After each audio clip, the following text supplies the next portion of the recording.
দুই নম্বরে বিশ্বনবী মারাত্মক বিপদে পড়লে আরেকটা দোয়া পড়তেন, আল্লাহুম্মা ইন্নী আবদুক। আগে দোয়াটা পড়ি, শুনেন। আল্লাহুম্মা ইন্নী আবদুক ওয়া ইবনু আবদিক ওয়া ইবনু আমাতিক নাসিয়াতি বিয়াদিক মাদিন ফিয়া হুকমুক আদলুন ফিয়া কাদাউক আসআলুকা বিকুল্লি ইসমিন হুয়া লাক সাম্মাইতা বিহি নাফসাক আও আনসালতাহু ফি কিতাবিক আও আল্লামতাহু আহাদাম মিন খালকিক أو استأثرت به في علم الغيب عندك أن تجعل القرآن ربيع قلبي ونور صدري وجلاء حزني وذهاب همي سبحان الله পড়েন।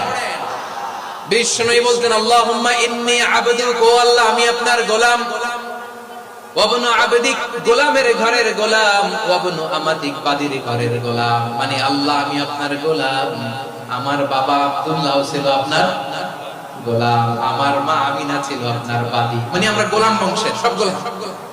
নিজের এর চেয়ে আর ছোট করে আল্লাহর কাছে উপস্থাপন করা যায় আমার ভাইরা? কথা কি বুঝতেছেন? নিজেকে এর চাইতে ছোট, নগণ্য আর তুচ্ছ করে আল্লাহর সাথে প্রেজেন্ট করা যায়? বিশ্বনবী বললেন, ও আল্লাহ আমি আপনার গোলাম, গোলামের ঘরের গোলাম, দাসীর ঘরের গোলাম, নাসিয়াতি বিয়াদিক আমার মাথার চুলের ছুটি আপনার হাতের মুঠোয়। আপনি ডানে টান দিলে আমি ডানে যেতে বাধ্য, আপনি বাঁয়ে টান দিলে বাঁয়ে যেতে বাধ্য। সুবহানাল্লাহ বলেন। বিশ্বনবী বললেন, আল্লাহ আমার মাথার চুলের ঝুঁটি আপনার হাতের মুঠোয়। আচ্ছা, এইভাবে কাকে ধরা হয়? যে খুব ছোট, ঠিক কি না? নিজেকে কত ছোট করলেন বিশ্বনবী। ও আল্লাহ আমার মাথার চুলের ঝুঁটি আপনার হাতের মুঠোয়, আপনি ডানে টানলে আমি ডানে যাব, বাঁয়ে টানলে বাঁয়ে যাব। আল্লাহ আসআলুকা বিকুল্লি ইসমিন হুয়া লাক নাসিয়াতি বিয়াদিক মাদিন ফিয়া হুকমুক, আপনার নির্দেশ আমার উপর কার্যকর হবেই হবে। আদলুন ফিয়া কাদাউক, আপনার ফয়সালা, যেই ফয়সালাই আপনি আমার জন্য করেন এটাই ইনসাফ। সুবহানাল্লাহ বলেন। আমরা আল্লাহর ফয়সালায় সন্তুষ্ট হতে চাই না। কত কমপ্লেইন, আল্লাহ তুমি এটা দিলা না, ওইটা পাইলাম না, ওইটা হইল না রে, এরকম অভিযোগ কমপ্লেইন আমাদের আছে না নাই? আর বিশ্বনবী বলছেন আদলুন ফিয়া কাদাউক, আল্লাহ আমার জন্য তোমার যেটা ফয়সালা এটাই সবচেয়ে শ্রেষ্ঠ ইনসাফ, এর চেয়ে ইনসাফ আর হতে পারে? এভাবে কায়েম মনোবাক্যে আল্লাহর কাছে বিশ্বনবী দোয়া করতেন।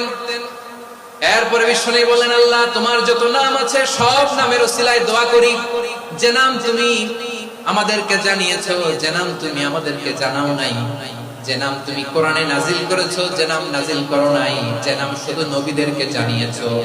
আর আল্লাহর এমন কিছু চমৎকার চমৎকার সুন্দর সুন্দর নাম আছে, এই নামগুলো রব্বুল আলামিন কাউকে জানাবে না। সুবহানাল্লাহ বলেন। আমরা তো 99 নাম জানি, 100 নাম জানি আল্লাহ, কিন্তু আল্লাহর এমনও কিছু নাম আছে যেগুলো আল্লাহ বিশ্বনবীরও জানায় নাই।